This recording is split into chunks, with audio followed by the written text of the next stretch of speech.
Two balls and a strike to count on Taylor. Reyes fires, swinging a drive, deep left field. It's his way back. Walk the ball. Chris Taylor.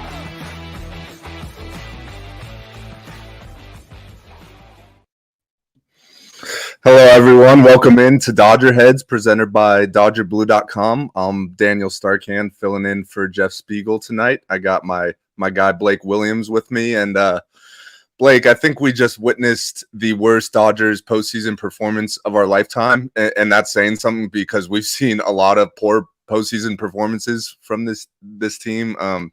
Just what are your initial thoughts here? I don't know what you're talking about. There was no baseball today for the Dodgers. They start their series on Monday, but if we're being serious here, that was a brutal game. Basically everything that we said could go wrong ended up going wrong. There's not much you can do when that happens. I know we talked about the format. I don't want to make that excuse or anything. I do think that has some effect on it, but they just played poorly. And at the end of the day, when you play like that, nothing good's going to come from it. The offense wasn't there. The pitching wasn't there. The defense wasn't there. It's just nothing you want to see out of them.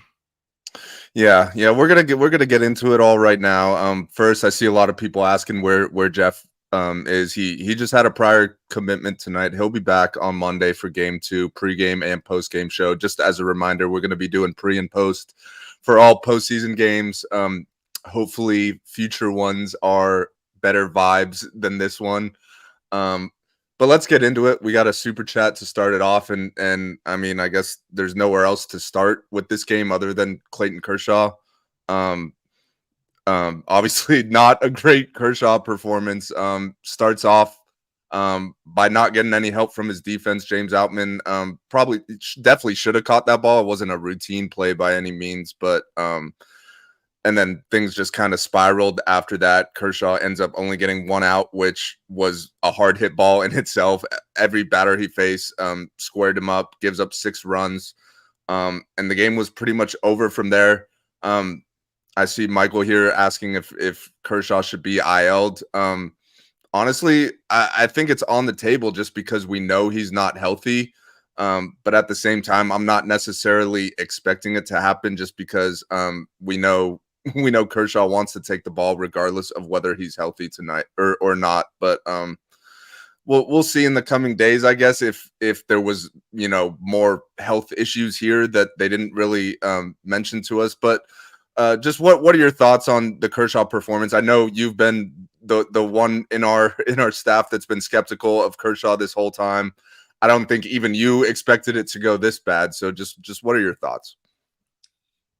It's a little hard to reflect on them this quickly like that. Like, they're kind of everywhere at this moment. Like, I don't want to do like that "I told you guys so" thing, but it just wasn't there. Like, nothing was working for him. Like you mentioned, every single ball was hit hard, and the one out was still 111 or something like that.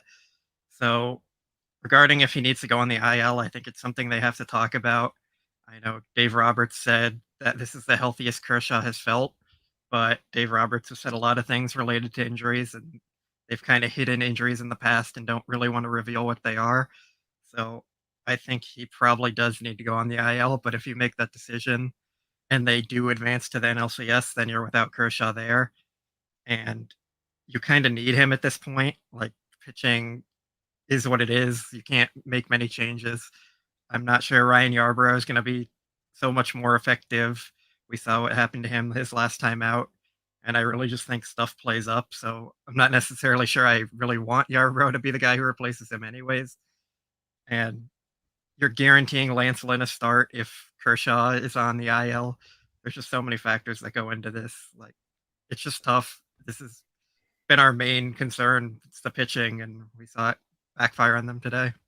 Mm-hmm. And we're going to get into the offensive as well because they were a complete no-show. But while we're still talking about Kershaw, I mean, look, there's no way to really sugarcoat it. It was not a good performance. He, didn't even get out of the first inning. I think I read a stat that it was the first time he gave up like 6 hard hit balls like that in the same inning in his entire career.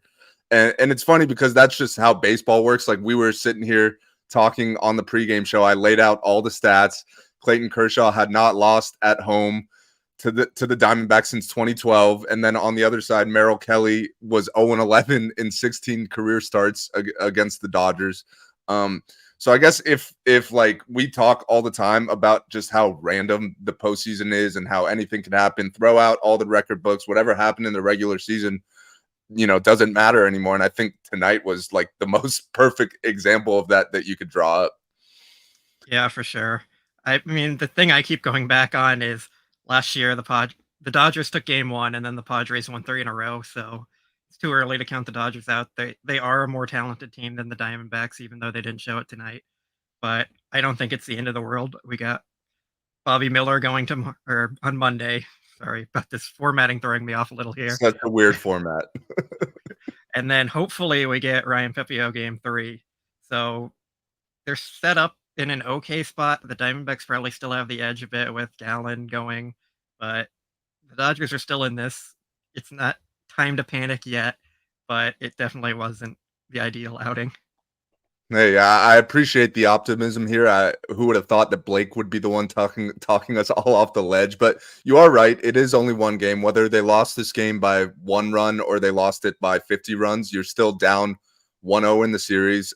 You still got 2 more games at home. So in theory, you're only going to have to go on the road and win 1 game to win the series. But I think it's just unfortunate the way they came out, because this was never a game. Like it was from the first 5 minutes on, the D-backs basically had it wrapped up, and this is kind of what we feared going into the postseason. We saw it. We saw what happened last year, where the Dodgers basically played with no urgency, and they went home to an inferior opponent, and that's what we saw again tonight. So I think that's kind of why there's a lot of people are being really negative right now, and I get it, just because all the talks leading up in the last few weeks was that they had learned from last year. They were taking a different approach this year, yada yada yada, and what we ended up seeing was just kind of a lot more of the same. To go back to the super chat, the Kershaw comment, I don't think the IL is necessarily the right move here. Like you mentioned with Yarborough, I don't think he's necessarily much of a solution there.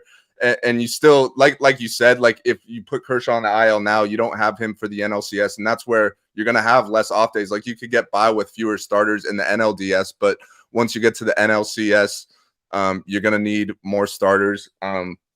So I just still think Kershaw is still one of your top 4 options. I know Lance Lynn isn't a great option either. Emmett Sheehan pitched tonight. He wasn't exactly great. So I just don't necessarily what putting Kershaw on the IL would solve. I think you just got to hope that he'll be better next time, if there even is a next time. Yeah, definitely. They're in the spot that they are with these options, and it's just kind of what they have to deal with. I mean, we could go back and have hope that they got Eduardo Rodriguez or someone else at the trade deadline, but this is the spot they're in. This is the cards they're playing with, so you just kind of have to get through it and hope it works out. Yeah. All right, we got a few more super chats here. Appreciate everyone for joining us. Appreciate everyone for commenting. Carolina says Freddie Freeman said it best. You're not getting to the NLCS with bad pitching. I mean, it's true. But tonight, we'll get into the offense. Tonight was just bad everything for the Dodgers. It was bad defense. It was bad pitching. It was bad offense. The Diamondbacks aren't a great team by any means, but you're not going to beat anyone, when you play the way the Dodgers did tonight. Yeah, for sure. You just need to play better all around. There's not much else to be said about it. They came out and they didn't do anything well, and you're not going to win baseball games that way. Jonathan doesn't have a question here. I guess he's just yelling in frustration. Hey, I'm with you, man. I think it was a frustrating night from start to finish. 3 straight hours of embarrassment, to be honest. So I'm with you. Yeah, that's a mood right there. Yeah. Carlos, time off doesn't benefit the top seeds, LA in 5. This is something you tweeted about, and some people were kind of piling on you. But look, I think it makes perfect sense. It's unfortunate that the format is the way it is now, where yes, you get a first round bye if you're one of the top 2 seeds, but you also don't play baseball for a full week. And meanwhile, you're going up against a wild card team who just took care of business against another playoff team in the wild card round. They're in a rhythm. They're more ready to go. So I definitely think there's validity to that. If you look at the games that happened today, there were 3 teams in Major League Baseball that won 100 games this season. All of them lost today. They all lost at home. The only home team to win today, the only non-wild card team was the Houston Astros. So I guess that's the other side of it, and that's why some people were piling on you like, hey, it's not a problem for the Astros, and I definitely see that side too. But I think there's validity to what you were saying.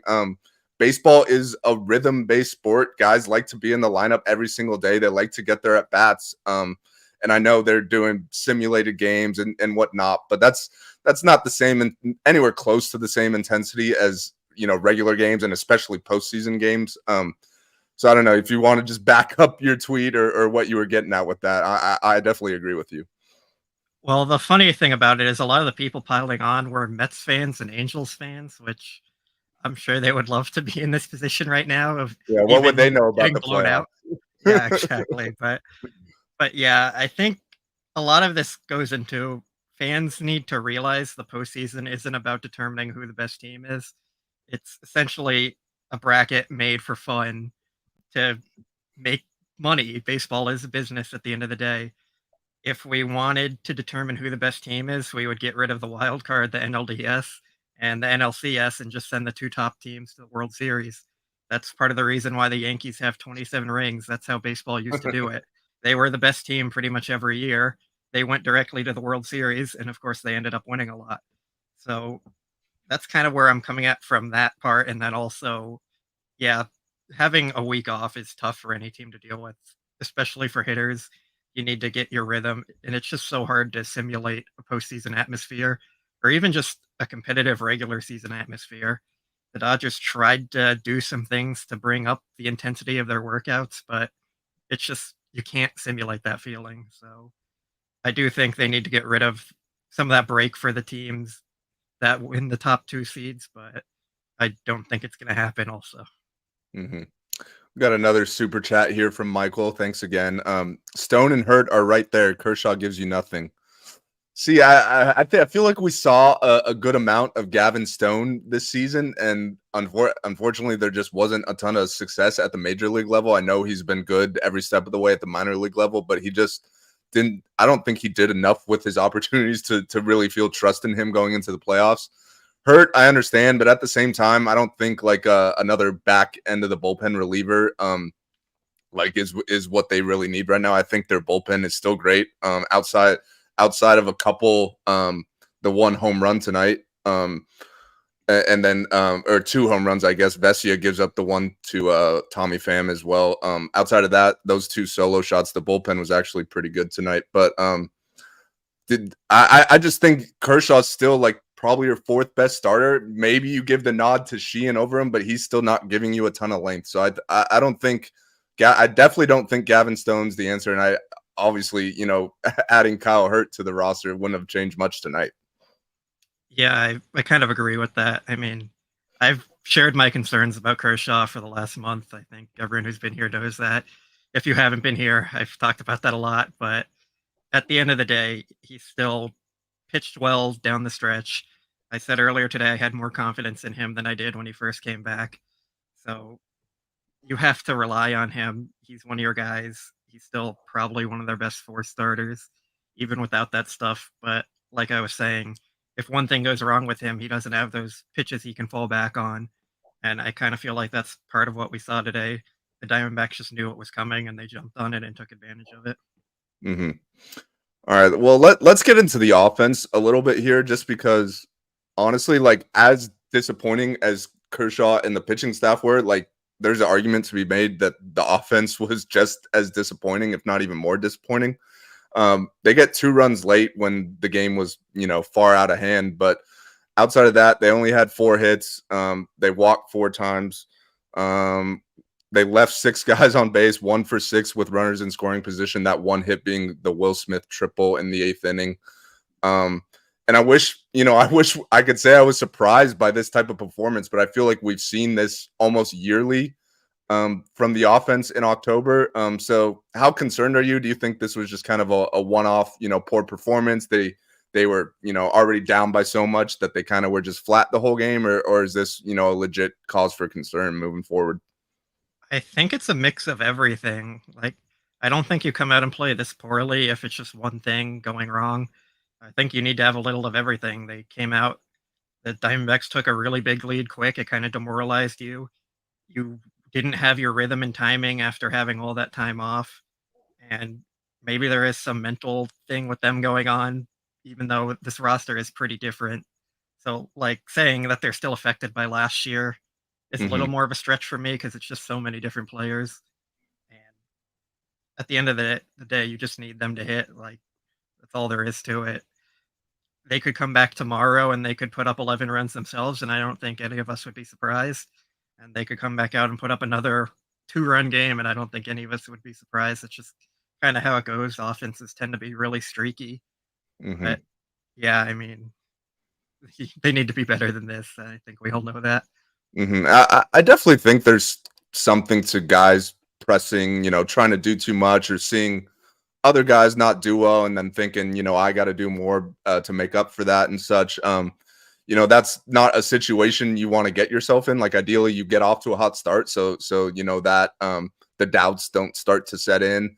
But that's kind of what we saw tonight. Like I thought, after they gave up the 6th spot in the first inning, you think like, okay, this offense is talented enough to score 6 runs. Like you just need to start chipping away, get a couple runs here, a run or two there. They've had success against Merrill Kelly in the past. But tonight, there was just none of that. There was, the at-bat quality wasn't super high. Guys weren't really hitting the ball hard. My guy, I did have Will Smith as my X factor, and he drove in the only 2 runs. He got 2 hits, so that was good to see at least because I think he's still going to be key, to this postseason run. But overall, just a really disappointing performance, and it puts even more pressure on them going into game 2 now, knowing you're going to be at home. You don't want to go down, 2-0 to a Diamondbacks team. So, hopefully they could come out and get off to a better start next game. Yeah, can I give a little shout out to David Peralta here? He was my X Factor, came through with a double tonight. You It's did one off of the the few wall. positives they had. Yeah, so yeah, but there we go. All right, we got another super chat here from Carolina. This is specifically for Blake. What's your take on why Kershaw bombed? He's not healthy, and I think that's pretty much what it is. The Dodgers don't really want to admit it. Kershaw doesn't want to admit it. They don't want to use it as an excuse, but he's not healthy. The stuff is diminished. The command is diminished, and he just didn't have his slider there tonight. So when you're losing your only effective pitch, essentially, it's not going to go well.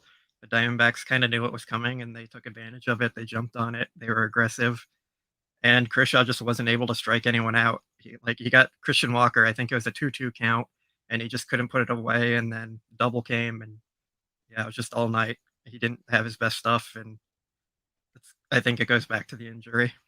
Yeah, and I think for me, like honestly, the velocity isn't the biggest issue for me. Like I know the velo's down, and that's not ideal, of course, but to me, it's that he's completely lost his command. That was pretty much of what has made Clayton Kershaw great for the last 3-4 years, as we've seen the velo start to decrease, and I think whatever the injury he's dealing with, it's messed with his command, and when Clayton Kershaw's not able to command, the inside of the plate to right-handed pitching, when he's not, able to get that slider down and in, and he's hanging it up, it's gonna get hit. We got another super chat here from Michael Carrillo. Robert says Kershaw is going to pitch game 4. I just checked Twitter to confirm that. And that's exactly what Dave Roberts said. He said they're not concerned about his health, and the plan is for him to pitch game 4. I feel like we talked about Kershaw a lot, but as far as like the Dodgers pitching staff as a whole, that means for game 3, it's either going to be Ryan Pepio or Lance Lynn, and then maybe both of them. But the current plan, as according to Dave Roberts, is not to go with 4 starters. So they're going to go back to Kershaw in game 4. Do you think that's the right move, or would you have rather gone Pepio game 3, Lynn game 4 at this point? I probably wouldn't have gone back to Kershaw, but they're going to put trust in their guys. This is what they have to work with, like we talked about. One of the other quotes that came out was Kershaw said he feels physically fine. He called it embarrassing and said he felt like he let everyone down. So I don't think anyone's going to argue with that second point. But regarding his health, I'm not really buying it. The Dodgers downplay their injuries a lot. Yeah. They pretty much always do. When Max Muncy got hurt in 2021, they kept saying he'll come back, and then it turned out he had a torn UCL. Hmm. So I really think the injury is affecting him too much, and it might be their downfall. Hopefully, it's not, but I don't have a lot of confidence after this game. Yeah, and to me, like that kind of falls on the organization more than it does on Clayton Kershaw. Like, he's gonna say he's fine. He's gonna want to take the ball. He's not gonna make excuses. But it's up to the organization to really judge. Like, is this guy healthy enough to pitch? Can he go get outs for us, or do we have other options that we like better? That's a kind of a good segue into our next super chat from Noah here. I was mad at Kershaw at first, but now I'm sad for him. And I think that's kind of how all Dodger fans are feeling. Like, I think we all love Clayton Kershaw. We know how great of a pitcher he is. We know how great of a person he is. And this has happened, a few times. Now, I think this was probably the worst start he's had, but we know the postseason history, and it just, it just sucks. That's the only way to really describe it, right? Yeah, definitely. And I really think he's in a bad spot this year. Seems like the Dodgers have put him in a lot of bad spots in the postseason, whether it's forcing him to try and pitch deeper into a game because their top reliever is Pedro Baez against the Cardinals, Mm-hmm. or the Astros end up cheating against them and that affects him, or they make him pitch with an injury, or they have him going on short rest all the time. I know it sounds like of a lot of excuses, and I don't think Kershaw's going to use any of those as an excuse, but at the end of the day, I think we need to have some nuance with it and say he's been put in a lot of bad situations, and this is another one of them. I think if they had a healthier rotation and more options, he wouldn't be pitching right now, but he kind of feels like he needs to go help carry some of that burden because their options aren't great even behind him. Mm-hmm. And look, we're gonna see him again in Game 4, hopefully, as long as the Dodgers could win at least one before then. But before we get to questions here, let's look ahead to Game 2. We got Bobby Miller on the mound, and I'd say that's probably him or Pepio. It's kind of a toss-up of who's the most trustworthy Dodgers starter right now.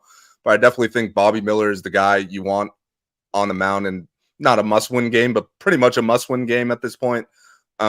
He's going to be going against Zach Gallen, who's was in the Cy Young conversation this whole year. He's a really good pitcher, so it's going to be a tough task in Game 2. Any early thoughts on that game?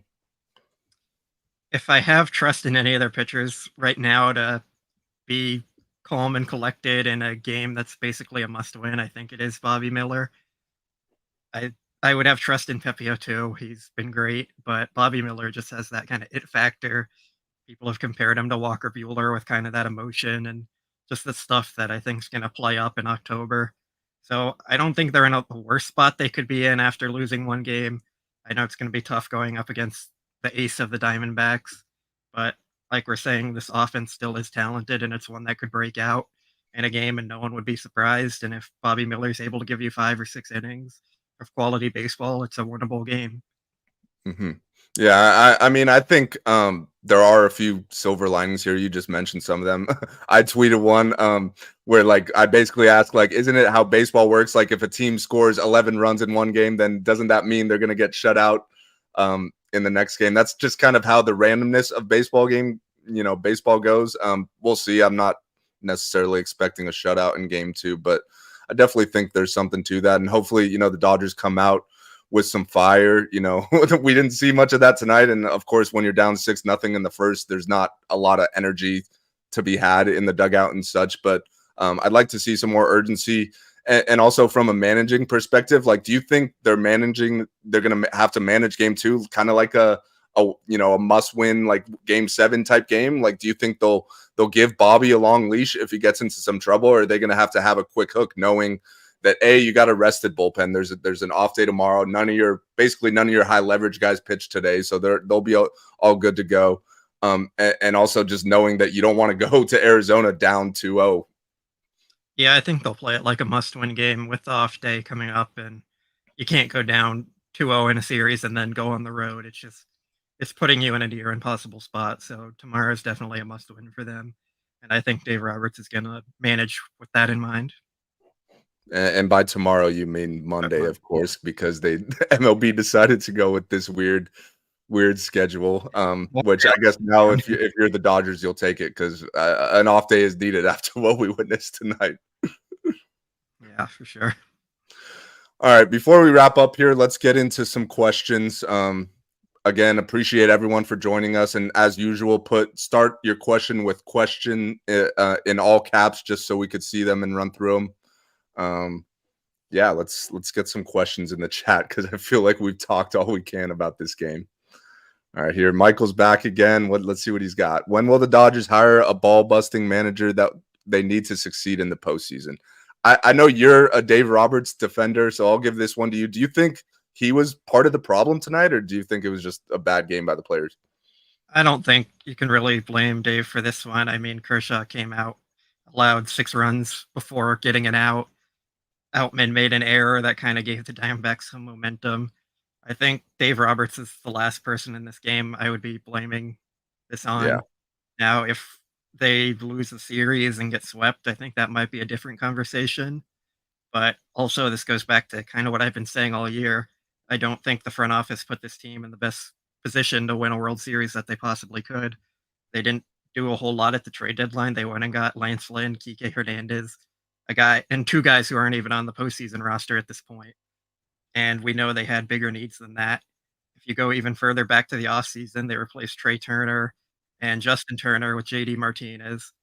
They went and got Miguel Rojas and David Peralta and Noah Syndergaard and Jason Hayward. So you've got like 2 or 3 positive contributions there to replace multiple quality players who left. So I think this whole year they've just kind of let the team down. And I think Dave Roberts did a good job of managing with what he had to get them to 100 wins, especially when you consider all the injuries that they dealt with and even Julio Urias getting arrested. There's just a lot of things outside of Dave Roberts' control, but they still ended up having a really good season. Yeah. I mean, I definitely think Dave has made his fair share of mistakes in the postseason in past years. I don't think anyone would deny that, but it's hard to put it on the manager when you lose 11-2, when you don't pitch well, you don't play defense, your offense does nothing. Like I have a hard time putting that one on the manager. All right, next question. Ederico, if the Dodgers lose this series, what needs to change? Would a villain type person help the mentality of this team? Should the Dodgers trade for Carlos Correa, Blake? I'm not Scott, so I'm going to decline that one. I don't want Correa anywhere near this team. But can we get like a big picture of Ohtani up in the chat on the screen here, and maybe Yamamoto and maybe another ace, because they need to address their pitching in the offseason. And it's unfortunate that Ohtani isn't going to be able to pitch next year, but he'll be a piece moving forward. He'll be a nice piece in their lineup. So yeah, that's what needs to change in the offseason. Bring me Ohtani, have a good offseason, inject some talent into this team to help build around the youth that they have, and let's go for it next year too. But I also want to clarify, like, this season isn't over, so thinking too far ahead, like, we're getting ahead of ourselves here. Yeah, no, we'll definitely have plenty of time to talk about the offseason once the season actually is over. I'm with you though. Ohtani is plan A, B, and C, and D, and like you said, they're going to need starting pitching. Everyone knows that. Next question from Ivy. If Outman catches that first hit ball, does the game turn out the way it did, or was it a butterfly effect? It doesn't turn out the way it did, but also on the other hand, the Dodgers didn't really play well anywhere. So maybe instead of losing 11-2, they lose 7-2 or something like that. I mean, it's so hard because this is just such a unanswerable question. I think we don't really know what would have happened if Outman caught the ball. Maybe Kershaw would have got some more luck moving forward, or maybe it would have ended up that he allowed 8 runs or something. We just really don't know at the end of the day. Yeah, no, I'm with you. Like, sure, it definitely would have made a difference just because you would have had an out to start the game, and who knows what that could have changed. You would have been, in the windup instead of the stretch. But when literally every single guy's hitting the ball hard off Kershaw, and your offense is a no-show for the whole night, it's hard to say that one play would have changed the outcome of the game. Maybe it wouldn't have been as bad, but I still don't really see any scenario in which the Dodgers win tonight with the way they played. All right, next question from Def Surg. What's your prediction for Miller's start tomorrow? Let's hear it, Blake. Oh, well, my prediction for Kershaw today was 4 1/3 with 2 Both earned runs. of us were off. So, yeah, I think pretty much everyone was off. I don't know if we want to get a Miller start here prediction. Maybe I should say like 1 inning, 8 runs, just because the opposite happened today. Like, is that fair? Yeah, going for the reverse jinx. I like it. Yeah, I don't think anyone can argue with that. I'll give a somewhat serious prediction. I think he'll go 5 innings, 2 runs. I think, you know, I'm not expecting a perfect start by any means, but I think he'll pitch good enough to give the Dodgers a chance, and we'll see if the offense could show up. Who pitches game 4 and 5? We just talked about this a little while ago. Dave Roberts announced that Clayton Kershaw is the guy for game 4. He's going to be on regular 4 days rest. So that would set up Bobby Miller to be ready to go for game 5. Yeah, let's see what else we got here. Question. You guys think management didn't expect a World Series this season, and that's why they didn't bring Buehler back early? I don't think so. I think for Buehler, it's just about his health. They didn't really want to rush him back. And even if he came back, he still would have been very limited, like 3 or 4 innings max type thing. So Yeah. I think they saw it as a thing where it's not going to change their odds of winning as much as it's worth risking his future. Yeah, no, I don't think the Buehler decision had anything to do with what this team was or what it wasn't. I think it just had to do with his health. He's coming off a second Tommy John surgery. He's still one of the most important arms in the organization, so you want to protect that. He's still got a full career ahead of him. So that, I don't think that had to do with how good this team was or not. We got a comment from Laura here. It will be brutal to be eliminated by the Padres in 2012 and the D-backs in 2023. Yeah, that'd be brutal. I guess the one silver lining there is at least they beat the Giants in 2021. I don't know. That's all I got. Yeah, I mean, I think the Padres one would hurt a little more just because that team, they won 111 games. They're historically good. They dominated the Padres throughout the entire regular season, all for it to go away just in the blink of an eye. And this year, it just had a little bit different of a feel. Mm-hmm. All right. Where was the in-game pep talk between players to get them amped up? I mean, we touched on this a little. We would like to see more of that, but it's just tough when you're down 6-0 in the first inning. You know, it's 11-0. It's tough to be in a rah-rah mode there. But I definitely agree. There needs to be more of that. Guys need to pick each other up because it definitely looks like guys are pressing, whether that be because, you know, other guys are failing. Previous years, I don't know what it is, but it definitely looks like guys are pressing. So we could use some of that loose rah-rah, some dancing in the dugout, you know, stuff like that. Yeah, maybe they can get the bubble machine back to help cheer them up a bit. Oh, man. All right, let's see what else we got here. Got a question from JRM. Should they lower ticket prices, concessions, and parking if they get embarrassed by the D-backs? I think me and Blake would both be on board with that, but I don't think anyone should expect that. They should do that anyways, even if they win. I mean, the prices of food at Dodger Stadium are just insane. I think Matt posted a picture today of the new sandwich he got, and it was like $16 or something, and then they had the Philly cheesesteak for $25. It's out of this world. As long as that's, you know, to add to the Ohtani fun, I think we'd be okay with it. All right, another question here from Noah. Do you think that this start ultimately persuaded Kershaw even more to retire? No. I think he'll make that decision when the season ends. I think potentially like him trying to pitch through this injury could maybe be like, you know, show that he's thinking about retirement. Like this could be a last ride for him, but he said that he makes that decision at the end of every season. So I don't think one start or one poor start is going to push him into retirement by any means. You agree? I think it'll depend on his health and how he feels and just how much energy he has left in the tank. If his shoulder is a little worse than they've been telling us and he needs a major rehab or surgery, I think that would push him more toward retiring. But if he feels like he can come back and be effective, I think he might give it one more run. Mm-hmm. All right, last question here before we end it. From Craig, why do wildcard teams get all the advantage of days off?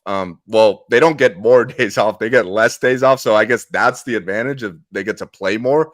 But at the same time, they still got to go win a wildcard series. And we sit here and talk about how random postseason baseball is. I don't think anyone wants to take their chances with a wild card series if they have the option to avoid it. I know we've talked about the format and such. But I'm still in the camp of you want to win your division and get that bye just because you don't want to play in the wild card series. Days off, be damned. Is that where you stand, or are you almost at the point where you'd rather play in the wild card series just to keep it going and risk your season ending right then and there? I mean, it feels like it at this point that the wild card might be more beneficial to a team, but also it's still a small sample size, and I think we need to see more seasons of it to have a real answer for this in an actual good one. But I think it's a conversation we're going to start having more, especially if the Braves end up getting eliminated, if the Orioles end up getting eliminated. Mm-hmm. I don't think MLB wants to see their 3 top teams getting eliminated in the first round, essentially. So maybe some change comes, but yeah, it seems like at this point the wild card is helping teams out. Mm-hmm. And on the other side of that, you have a team like the Rays who won 99 games and their season was over in 48 hours. So I could see both sides of it for sure. We're gonna end it there though, guys. Appreciate you all for joining us. Again, we're gonna be back for all postseason games. We're gonna have a pregame show and a postgame show. Jeff will be back on Monday, so I know everyone's missed him, and I know I miss being in the other seat instead of the host seat. But this was fun. Being able to talk through it. Obviously, it was not an ideal game by any means. But yeah, hopefully we could do better in game 2, come out, and maybe we're the ones putting up the 6th spot. That'd be fun for a change. But again, thank you all for joining us. If you haven't already, please like, subscribe, follow. Head to DodgerBlue.com for post-game articles. Head to the YouTube page for post-game interviews. Matt's in the locker room right now getting all those. So thanks again for joining us. And we'll see you for game 2.